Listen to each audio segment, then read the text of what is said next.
You are listening to Claret and Blue, an Aston Villa podcast brought to you by Birmingham Live. Well, that intro is a lot more jovial than I feel for this podcast. My name is Dan Rolinson, joined by Mat Kendrick and James Rushton to discuss another defeat for Villa and pretty drab performance all round. Matt, first of all, let's get your thoughts on the game before we delve into the talking points. What's your general reaction to tonight? I think we're becoming. You remember Arsene Wenger's Invincibles? I think we're becoming Dean Smith's Predictables. Well, it's just all so samey. It's just I'm sure we will, and we have spoken about Jack Grealish being absent. We know that's a massive factor, but Villa are still trying the same things. Still trying to play more or less the same way with the same shape and the same setup as they did when Grealish was in the team. So, if you're an opposition manager at the moment, you're pretty well set, aren't you? Because you'd back most of your players, with respect to Aston Villa's players, you'd back them to be equal or better than a team that's only been in the Premier League for 18 months. And if there's no air of predictability against the team and you know what you're coming up against each time, you're going to find a way to stop it. And, Tottenham might be a bit strong to say Tottenham were there for the taking, but they've come to Villa Park with loads of pressure on Mourinho. 2 bad results for them in Europa League and the Premier League against Arsenal. And Villa should have profited. They should have kind of started bright and should have been able to really kind of cause problems for Tottenham. But, it's all kind of huffing and puffing and no end product, isn't it? Yeah, I want to try and answer a few questions if we can from comments tonight. So we say, let's try and address comments. It's hard when they come in so quickly, but if you've got a question more so than just a comment, fire them at us and I'll see what we can do. Somebody just says straight off the bat, if you guys are going to serve up excuses, then I don't know what else to say. Awful, we made a Spurs side who've been in woeful form look like world beaters. I don't think we made Spurs look good because I don't think they were particularly good anyway, but we were awful. We definitely gave them the game. Before a shot on target from Villa, which is awful. No changes, same predictable nature, like you stated, Matt. I've seen people on Twitter say, with Grealish, we look like a great side, could push for Europe, might just break into there without them, look like a bog-standard Premier League side that might struggle if they have a few injuries hit them. That's what Villa have become with and without Jack Grealish. It shouldn't be that we have to rely on him in the way that we do, but as we've said many, many times before, if you take a player out who's genuinely world-class, in my opinion, it's going to suffer Villa. But Dean Smith and the other professional athletes in Aston Villa Football Club should have a better backup option than let's just try and pump balls into the box and see what happens. Yeah, without Grealish, it's a lot just going wide and crossing. How many players you see go wide? Keenan Davis out wide, Sanson out wide, Watkins out wide, everyone going out wide. And the crosses, man, what one hit someone's head or looked like it was going to hit someone's head. And the players are small as well. Our team's notoriously seems quite small. They're pinging in balls like that. It's crazy, but I don't think anyone's here to give excuses for that. We all had to sit through that and watch it. And if people are saying you made Spurs look good or Villa were awful, it doesn't matter. You gave them the game. The 2 goals they had, we gave them. We just handed them. So the biggest frustration for me is that it's just whatever team you play, you can't be the reason for your own downfall. You can't be the reason that the other team wins. They have to do the hard work, and Villa did it all for them, which is the worst thing. Why don't we change formation, Matt? This probably isn't a question that you can answer, but why do we seem to persist with things that aren't working? I don't know. He seems anchored to it, doesn't he? He just really, really seems to favour this 4-3-3, and I just don't think it kind of. I'm not sure we've got the personnel, certainly at the moment, who are showing that they can play that way. And to me, and again, you're going to hear the word Jack and Grealish all the time, but to me, when Jack Grealish is in the team, because of his ability and the way he draws people towards him, he creates overloads in his own right, which means that the rest of the players around him have got space to do what they can do. Now, without him, you're asking each of those players to be better than their direct opponent. How many can say that they've done that? I don't want to dig out the wingers because that tends to be my go-to kind of scapegoats every other week when they don't score. But how often do you find kind of, particularly let's start Trezeguet. I mean, Trezeguet, how often does he actually beat his man? And commit his man and kind of create space that way? I'm not convinced he does, and something's got to change because it's so samey and so frustrating. And maybe to me, Villa, I wouldn't say they're on the beach just yet because I know that the nights are start getting lighter, but it's not. We're banned from travelling in Europe, so I wouldn't really want to go on any kind of British beaches at the moment. But it's almost as if they're playing without jeopardy at the moment because they know those points are in the bag. They're not, and we said this last time, didn't we? They're not doing the off the cuff stuff. They're all a bit too kind of, I don't know, it's a bit too safe. To be honest, they're a bit too safe, and to me, it's all adding to it. It's all adding to this kind of sense that. We've had a brilliant first half of the season. We can dine out on that. And listen, Villa aren't in any danger of going down. We know that the points are on the board. So regardless, it's progress from where we were. But it's just, you've got yourself into this position. Surely that's the time when you should be playing with more freedom rather than playing more safely. If that makes any kind of sense whatsoever.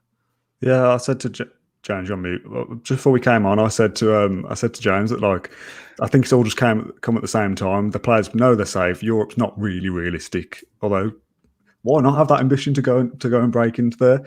But it probably feels like we're probably going to finish mid-table. Grealish goes and gets injured for 5-6 games, and we all just kind of fizzle out, and that happens at the same time, and that's just unfortunate for Villa. I don't think it's a case of downing tools so early. It's just I don't know. I just don't think they have I don't want to say plan B because we've spoken about this before, and I'm not even sure that's a thing as such. But without Jack, we're not as good, and that sounds as simple to say. But we're sitting here going, well, why can't they change this? Why can't they change that? Dean Smith and his coaching team, that's their job to do so, and they're deciding that they can't change it, which means they don't have the players to do so. I would assume it's not that he's thinking, it's 4-3 or nothing. He must think there's other options. The reason he's not doing so is because we don't have the players for it. I guess we don't have the striker option to change it. Bringing Keenan Davis on when you need a goal for 20 minutes, is that going to work? That's a frustrating thing. Is Keenan Davis comes in and he seems like he has more of an impact than anyone. Which he gets on the ball, he makes the runs in. It's like it's not like Keenan Davis is the answer. It's just that's the level that we're suddenly at now, where the striker we play for 10 minutes here and there comes on with yet again 10 minutes left to go, and he's the one making any kind of impact in the box. And it's just the attacking impetus without Grealish switching from almost going through the central areas to go wide it is frustrating. And I get why the calls are there for plan B because it seems all change of formation. Seems like there could be a magic bullet to solve this. Doesn't look to be the case. The form table from what is it, 6th place, Arsenal with 8 points, us in 14th with 5 points. Bottom, of course, Sheffield United with 3 points. There's not a whole lot in it, but with the things Villa have thrown away, you could have been up there. And that's a frustration. That's why fans call for plan B. That's why they call for the magic bullet changes. But got to ride the wave. I think we've been here, done this before. We've always had the streaks, and it is just one of those annoying Aston Villa things when we lose a key player that we have to ride this rubbish form wave. Andrew Wing or Andrew Winge, which is probably more appropriate, says, "Why is John McGinn undroppable? Why is he still? Why is he still playing? Again, the options aren't there, I don't think. But he's not been the same John McGinn that he was. How long? But I did a tweet earlier saying, I want Project Restart Douglas Luiz back in the side, that form that he had at the back end of last season. And then I followed it with a 2019 John McGinn. Wouldn't be bad. Is it too harsh to say that John McGinn hasn't been good for quite a while, really?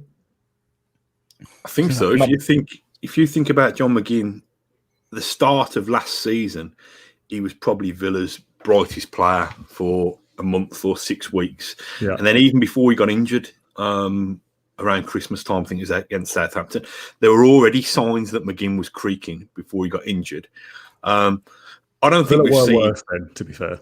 Yeah. I don't think we've seen McGinn at his best since the early weeks of the Premier League season. That's not to say he's been as poor as he seems to have been in recent weeks. But yeah, I think I'm not sure what it is. He's certainly lost a bit of his zip. And I think the way, listen, we've said that Villa have gifted them 2 goals tonight, which is true. But if you compare and contrast the movement for Spurs' first goal versus some of the kind of wasted positions that Villa had tonight and in recent weeks in those attacking areas, it's night and day. It really is, because just look how Lucas Moura even wanted to win that ball. It wasn't a great clearance from Martinez, but still, it was Moura who kind of made that happen, being on the front foot. And you don't see that. You don't see Villa fans. You don't see Villa players being that determined to kind of make things happen. They're reacting rather than being, whatever the opposite, proactive rather than reactive. And you can say McGinn, but any other midfield really shone tonight? Nope. Well, who's your creative midfielder without Jack Grealish? Because it should be John McGinn, because in the last few seasons he's almost been a second striker. He's so far pinned back now. If you're level with Douglas Luiz, he's a central defensive midfielder. Where's the output? Where's the creativity? If you have to wait 60 odd minutes to put Ross Barkley on to get some creativity, if Morgan Stanton's been run down and McGinn's been run down, that's a problem. That really is a problem for me. It's gone past in the feed now, but someone asked earlier about why our set piece is so bad, and I tweeted something similar as well during the game. It just can't beat it first, man. That Traore corner was pathetic, and I think Sanson took one after that, and people saying, we miss Conor Hourihane, and as much as we talk about Hourihane, all he brings is set pieces. At least he did bring that. I'm not advocating that Hourihane should be coming in and starting Premier League games for Aston Villa, but we don't have anyone, again, without Jack Grealish, who, he did take corners, to be fair, but without him, we don't have that creative spark, and I don't know whether it's as simple to just go, no Jack Grealish, no Aston Villa, but it does seem like that's the case, and it shouldn't be at this stage. It's hard, isn't it? Because somebody said it's like, I think I tweeted kind of Aston Villa without Jack Grealish is like the cause without the sisters. And it is kind of, it's hard to replace Jack. We know you can't replace Jack Grealish because he's one of the top 5 or 6 players in the Premier League. So a club, Aston Villa, 18 months in the Premier League, aren't going to have a like-for-like replacement to step straight into his boots. But with Ross Barkley, you should have, even if it's a kind of a toned-down version or whatever, or a watered-down version. Say again? Like a B-Tech Jack Grealish. Well, that's it, like Jack Grealish light. You should have something. Yeah. You should have somebody who can play on the front foot in a number 10. I know Jack doesn't tend to play as a number 10. I know he tends to come in from the wing. But you should have somebody who's bright enough to get close enough to the striker. And if you haven't, Dean Smith should be working on somebody who he's got within his kind of head count. He should be drilling somebody to play that role, and it's we just don't seem to have it. It just seems to be so plodding and so methodical. And if you throw into that the fact that this really, really strong defence has now started gifting goals, and it just makes it's relegation form. Let's not pretend that the form that Villa have been in certainly since Grealish has been out, and probably if you roll it back to New Year's Day, to the start of this calendar year, it's relegation form. Fortunately, that relegation form is not going to come back and bite us too much on the backside because we're already safe because we've had such a brilliant start to the season. But something's got to change because it's so bleak, and Villa want to entice that next level of player so that we can kick on to the level next season that we thought we were going to kick on to this season. And I'm not sure that at the moment, I'm not sure we're seeing. Well, we're not seeing anywhere near the best version of Aston Villa. Yeah, I don't want to be dramatic because it sounds silly, but when was the last time that you enjoyed watching Villa this season? We weren't against our last win again because we won against Leeds and that weren't enjoyable. Boxing Day, Palace. Maybe the real swagger against Palace, didn't we? Even the draw against Chelsea, that was shortly after. That was still pretty fun. It's just not. That's it, isn't it? Yeah. At this point, Villa aren't going to go down. They're not going to get into Europe. So I want to be entertained, and I'm not. I'm bored watching. I did enjoy watching us away at Burnley first half.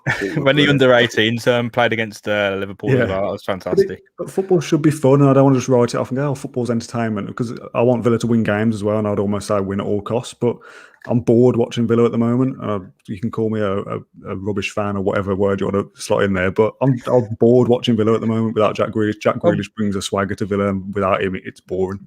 Here's a question. Would you rather us lose every game like we lost the Burnley one, or just draw and lose like we have been doing? I'm leaning towards the Burnley one because the agony is at least an emotion rather than the frustration. Just laughing at Mat Kendrick calling me a rubbish fan in the private chat on here. It's fair though, isn't it? It is boring now. Yeah, we're all here to be entertained. You pay tickets, pay money for tickets to be entertained. The whole industry is built around entertainment. Like, there has to be some level of where it's fun, because it is. And look, we can't. I don't want to get carried away because I think 10th after where we finished last season, or even 11th, 12th, 13th after last season, still still some kind of progress. But in the short term, it's still perfectly reasonable to be unhappy and annoyed and upset. Because you're sitting down on your Sunday evening watching that, and it's hard. It's hard. Yeah, I've missed line of duty for this. Michael says, "Are you not happy with 10th-ish after barely staying up last season?" Is that fair, Matt? Because obviously, I'm delighted. Progress it is, but it's still frustrating. Doesn't mean that when we underperform and we underachieve that we need to be satisfied with that. I think. Listen, we've said before, whatever happens this season, now is going to be progress. We had to wait until the last kind of 5 minutes of the game at West Ham last season to be safe. So I'm more than satisfied with Villa, the position that Villa will finish in this season, because it will be higher than they finished last season. I just think that Jack Grealish is not going to be around forever, and that's not me flogging him to Manchester City like Sky Sports or whoever else did with their tweet the other day. Jack Grealish won't be around forever, so these are the perfect opportunities to try and work out 2 or 3 different ways of playing when he's not there. When he is there, you're going to give the ball to Jack Grealish. Well, why do you need a different way of playing? When he's not there, you've got to try and be a little bit more creative, and that's where the likes of Dean Smith, Richard O'Kelly, Craig Shakespeare, John Terry, Neil Cutler have got to earn their money. Really, everything that we've asked of them so far, they've delivered. Got us into the Premier League, kept us in the Premier League, helped us consolidate in the Premier League. So what does the next phase look like? And to me, the next phase looks like surrounding Jack Grealish when he's in the team with an even better level of player than they've managed to put together last summer. And when he's not in the team, how can you find a way that Villa can still be creative and can actually stretch teams and make themselves hard to play against? They're not hard to play against at the moment. How many players do you think we'll need to add in the summer, James, if we are to push on? If Europe is the aim next season, how do we bridge that gap from 12th to 6th, for example? I mean, the obvious answer is at the very least one who's a creative midfielder, because again, without Jack Grealish, who's your playmaker? Like who's got the creativity in the roles you're playing? It's not going to be McGinn. It's not going to be Louise. More than likely not going to be Barkley, is it? So who's going to be bought in the summer to be a creative midfielder? If not one, at least 2, because Villa, if you lose your teams struggle when they lose key players. So it's very obvious that Villa are going to run into brick walls without Jack Grealish, but they need to address that problem in the summer. A lot of people can say in the comments, what does he think of the football we're playing now, Grealish? He's going to be off next season. At the start of the season, he signed a 5-year contract with the expectation that we'll probably finish 15th or 14th or 13th. He said in an interview not 3 weeks ago that, it's above everyone's expectations in the club. So I'm not fazed about that, or it's about building around him.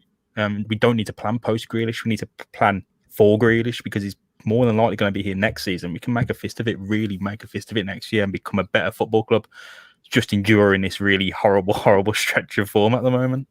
I'm going to talk about Dean Smith shortly. I had a little exchange with a fan on Twitter who was saying that we don't need this negativity. We don't need to be over the top with our negativity, because I called Villa useless tonight, and he said that was too over the top. Someone else in the comments has asked about Villa fans being fickle and things like that. Are we getting too negative with our opinions because Villa are playing poorly, or is it fair to suggest that Villa aren't as good as we thought they were at a stage in this season? Is that to me? Sorry, I was just looking at my tablet. Are we being too overreactionary in our opinions, that we're being too negative or too positive? We need to be kind of middle out a little bit, or is it fair to be annoyed that Villa aren't that good at the moment? Oh, we're football fans, aren't we? We really change like the wind. Of course, we're not reviewing the season as a whole here now. Really, we're reviewing that kind of hour and a half that we've just seen, and it was against the Tottenham team that were out of form. Manager who was wobbling a little bit. Villa who started the game well enough in terms of possession and territory, and just shot themselves in the foot, not once but twice. In fact, the shooting, if they're shooting at the opposition goal, was as good as they're shooting in their own foot, we wouldn't be having this.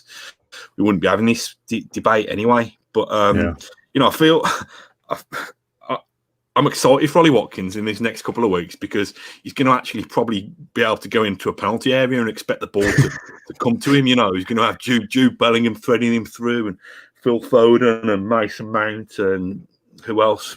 Jesse Lingard, and he's probably going to get this. Even if he doesn't get on, even if he doesn't play a single minute for England, he's at least going to be able to kind of hopefully be trained into a little bit, back into a little bit of form by having people who have been creative around him. What do you think, James, about the kind of fan reaction, I guess? Yeah, you're absolutely allowed to criticise. If you play poorly, it's just that gap between criticism and becoming that kind of swinging on the outcomes all the time. If you're calling for Dean Smith to go, we'll talk about that in a second.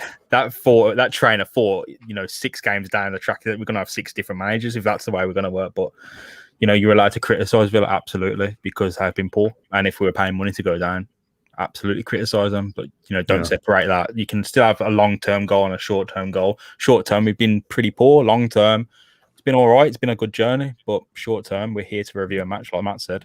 It was bad. Yeah, this season has been far better than anyone's expectations. Even if I don't know where we'd finish if we lost every game between now and the end of the season, but we'd probably be better than 17th. It'd be a disaster, but still. But the last 6 games or so have been rubbish. And when people say, "Oh yeah, but think about the relegation season and how much better we are then than we are now," so well, yeah, fair, but it's irrelevant, isn't it? It's also not as good as when we won the league in '81. But how far back do you want to go with history? Do you know what I mean? To compare the current situation to the past, we're rubbish at the moment now. That's what we'll talk about. If we win the next 3, we'll be going, "Oh my God, we're going to win the league." That's what these podcasts are in the moment. When we review the season as a whole, maybe our opinions will level out a little bit. I see Jamie Redknapp, the poor man's Mat Kendrick, has compared Villa without Grealish to being like the Beatles without McCartney. No, mate, it's like the Corrs without the sisters. All right. The Beatles didn't ever go without McCartney, so he's got no reason to go on that opinion. I'd say they disbanded, so that's false. I'm not sure whether the Corrs have ever gone without the sisters either, mate. But still, don't need to get bogged down into that level of detail. What did you make of Harry Kane's kind of step over nowhere near the ball that Matty Cash bought for the penalty? Oh my God! I thought it was a penalty. Oh, it was a penalty. I'm just thinking, Kane's absolutely played him there, hasn't he? I saw Stuart just said was never a penalty. Am I the only one who thinks that? Anyone else disagree that it wasn't a penalty? I thought the contact was tough. I thought it was like, I thought VAR would have a better look at it, to be honest. I always thought it was going to go, be a penalty, but I thought, is the contact truly there for at least Mike Dean to go to the monitors? But Matty Cash shouldn't be sliding in like that, in the box, like full stop, because you make the question of it then for the referee and VAR to answer, which is, I can see why people think that though. I think there was contact. I think it is a penalty. But then you hear stuff in other games and previous decisions we've seen where you've got to be in control of the ball and stuff like that. And Harry Kane isn't in control of the ball and it's going out for a goal kick or a corner, whatever the ball is going. So is it really a penalty? But then he's taken the man, hasn't he? He's made contact. He's gone sliding in. He's given Mike Dean a decision to make, to use a cliche, and the penalty's given, and Villa hand Spurs the victory, pretty much. And Mike Dean wheels away in delight. Yeah.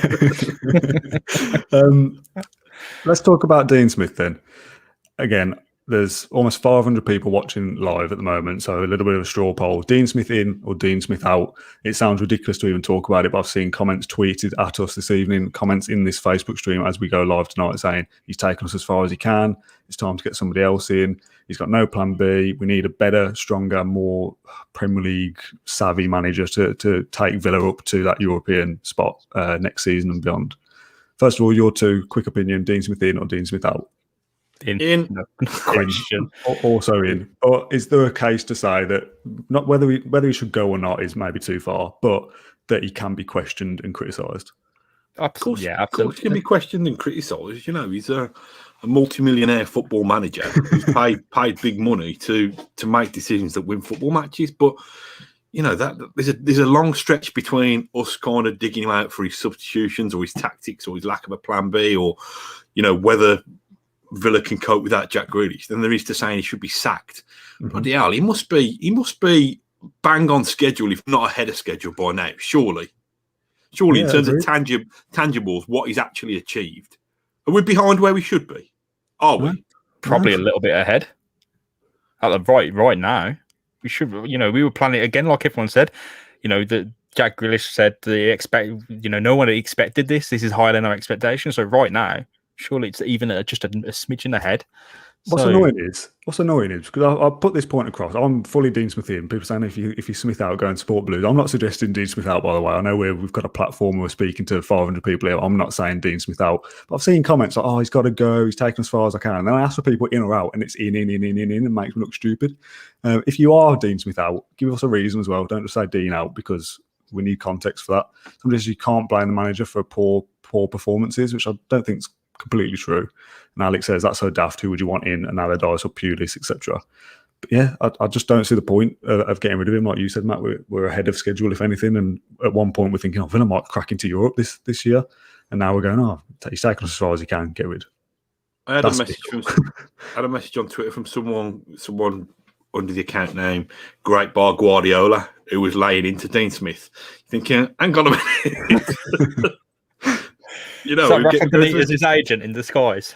There's some kind of identity crisis here. You know, he was Great Bar Guardiola, but that was a couple of weeks ago when we won. He's now kind of I don't know what the equivalent would be. No, he's Ginger Mourinho. That's it. It's he's now the Midlands Mike Bassett rather than the Great Bar Guardiola. But now listen, it's you just wish that he'd kind of revert back to kind of super exciting Dean Smith and be a little bit more flexible with his approach to games. Now, he clearly doesn't think he's got the personnel to play a different way. But to me, this should be a reminder that he's not necessarily got the personnel to play that way because he's not currently working. You know, I don't know what the answer is, to be honest. Like I said, I think the fact that kind of Barkley has let him down a little bit, the fact that his wingers can be a bit flaky, the fact that his midfielders, you know, nobody consistently steps up to the plate for more than 90 minutes. You know, you don't get too many of those central midfielders who are producing the goods 2 matches in a row. Is that the manager? I think it is the manager in a way because he's got to be the one who kind of, with his team, kind of coaches that confidence or coaches that consistency into them. But I don't know. We've got to the we seem to have got to the Martin O'Neill March, but hit it in January, don't we? No, it's all a bit frustrating, a bit flat, isn't it, at the moment? Cliche alert, has the international break come at a good or a bad time for Villa, do you think? A little reset button, maybe? Could have happened. I'd have liked it a few weeks ago, to be fair. It's all right, though. It's come at a good time. Nice. It's come at a good time because it gives Jack Grealish another 2 weeks to try and get back to fitness. Yeah, will we see Jack Grealish against Fulham, do we think? Or is it going to be another one where we go, Smith's made a point of it now, like, yeah, definitely back. 99.9% he'll be back. He's made a point of saying it now. If he doesn't play against Fulham, people are going to be going, what is going on with Grealish now? And not just about his tracksuit.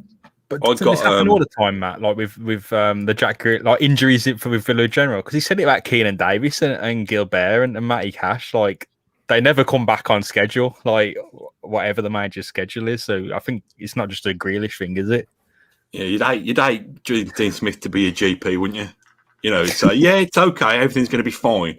And you could just see a kind of hearse pulling up just outside the doctor's surgery. I got a bit of stick over the weekend because I did a story. I'd actually got some information for once that Grealish definitely wouldn't play tonight and that he's touch and go for Fulham. And I wrote that story. But in that story, I included Dean Smith's quotes that, you know, he's going to get a test on. He's going to have a fitness test on Saturday morning, and we're 99.9% guaranteed that he's going to play against Fulham. We've said this before. It's become, I don't know, it's become kind of amateur psychology now. The gains that they think they can have by playing amateur psychology with the opposition. You know, psychological warfare against the opposition by sowing seeds of doubt in the opposition. I think they're being undone by the absolute frustration and annoyance that it's causing the fan base at the moment. I think you just need to come clean and say, listen, you've got this knock.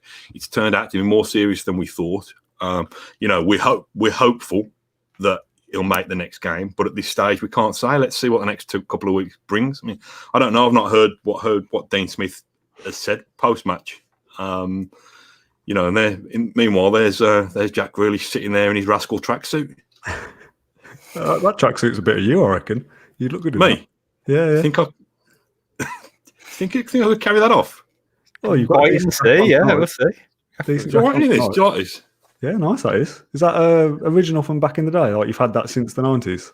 It is, mate. Yeah, and I went to put it over my head, and I thought, oh god, it's so tight. I can't fit it on because I've only tried it on for the first time tonight. I can't fit it on. Then I realised that the button was done up, so I was trying to give birth to myself by trying to get my head through.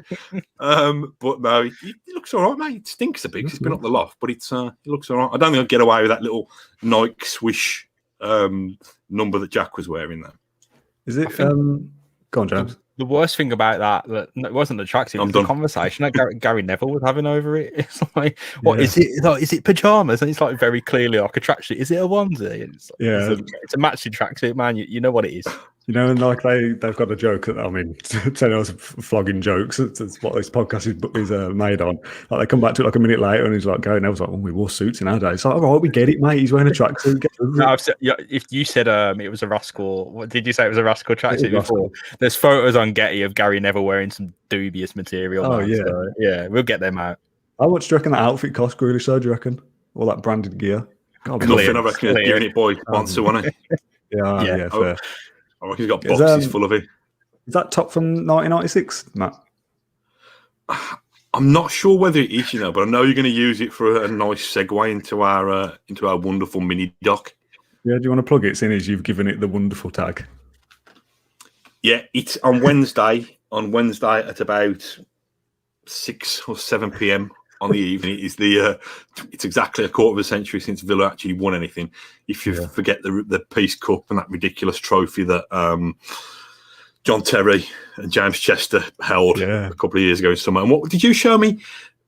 Albert Adama holding a bin or something. It's a base charity vase thing. Put some respect on its name. Oh, right, I'm sorry for not putting respect on the base charity vase's name. Anyway, last time Villa won a proper trophy was on March 24th, 1996. And it's been a real labour of love in the last couple of weeks because we managed to get all of my heroes on. Brian Little, well, not all of them, but some really important ones from 1996. Brian Little, Ian Taylor, John Gregory, who were respectively the manager, goal scorer, first team coach, to reminisce about that. Some brilliant stories. Great fun recording it. And 40-minute special, which you can find somewhere on our YouTube channel. It was good. I enjoyed it. I think people will like it, won't they, Dan? Oh, I hope so, yeah. It's not for me to say. I thought it was pretty good. What comes with that as well is obviously there's a John Gregory interview in there and a Brian Little interview in there that no one has seen anywhere else yet. There was also a full-length feature Claret and Blue podcast with those to come at some point as well. A little spoiler there. Obvious that we've spoken to them, but it wasn't just about 96. We've got their whole Villa careers told in podcast form as well, and they were both very good in their longer episodes as well, which will probably be coming out in the next 2 or 3 weeks. I think we've got one coming out this week that we've not spoken about yet, which I'll keep private for now. But yeah, it's good, isn't it? These little interviews, they all come at once, don't they? Like a shot on target for Villa in the 60th minute. I do indeed, and I want to apologise to John Gregory's family for keeping him hostage for so long as well when we spoke to him. How long was it in the end? The actual about 3 hours, I think. Just short of 3 hours, yeah. You got to release that as a full thing, man. We met his dog, didn't we, as well? We did meet his dog, and he's probably a quarter of a century older than me, but I was the one who broke first and needed to go for a wee midway through. But no, it was good. Really enjoyed it. I think people will enjoy the Coca-Cola Cup special. And like I said, we've got some feature length interviews with JG and Super Brian Little coming soon as well. So yeah, and also some all good. Some that's a relief. typical Villa thing, isn't it? When we're miserable, you reach into the past, don't you? You reach to those glorious moments in the past. So it's a nice distraction to talk about that rather than the current day squad at the moment. So yeah, absolutely go for it. There was also my favourite part of that is the question that you asked Brian Little at the end. I don't know if you want to give it away or not, but that's just Pete Claret and Blue. No. Keep that for the trailer. Yeah. Okay. Yeah. All right. Fair enough. We'll call it a night. We'll call it a night there for this episode of Claret and Blue podcast. Thanks everyone for joining us live on Facebook. Before we go, go on. Just because people have stayed this long, one final bit of nonsense. Does pizza taste better hot or cold? So I've had cold pizza, and I deliberately got my wife to cook mine earlier. I can cook for myself. I'm not saying my wife has to do these things. My wife was cooking our tea, and she put pizzas in the oven. But I said, "Can I have mine earlier because I could have my pizza cold?" Is it absolute stated fact that pizza tastes better cold than hot? No, it's all right. It depends on the like pizza. a nice treat after, isn't it? It's like a nice treat after the fact. Yeah. If you're cooking a pizza just to have it cold, that's dodgy. Yeah, it's good hot to have it hot when it's come fresh and hot, and then you have it cold the day after. That's the usual go-to. Or on the evening or something. But it tastes nicer when it's cold. No, it doesn't. No, It depends on the pizza as well. Did you Depends cook on the pizza just to have it cold, Matt? So again, no, I had cooked it. I didn't just eat it straight out from the freezer. Out of the freezer. No, but did you cook it and then just to eat it? Yeah, cold? let it get cold. Oh my god, nah. Cook it and let it get cold. But the thing is, it was Hawaiian as well, so that's a you don't like pineapple on pizza, do you? I don't like pineapple full stop, but it doesn't belong on pizza. Maybe that's why I prefer it cold, because I don't like hot pineapple. Well, yeah, it shouldn't be on a pizza, should it? It shouldn't be hot. It's a fruit. It shouldn't be on there. Maybe I'll take the pineapple off next time. I have my main pizza hot, and I have take the pineapple off, and have my dessert. Yeah, ham pizza and pineapple in a bowl afterwards. Seeing as we're here, very quickly, what's your pizza topping, James? What do you go for? Ham and pineapple. Oh, God, I'm ending this. All right, see you later. Thank you for listening to Claret and Blue, an Aston Villa podcast. If you enjoyed today's episode, then please do let us know. We love hearing your feedback. We'll be back soon with another episode, but until then, up the Villa.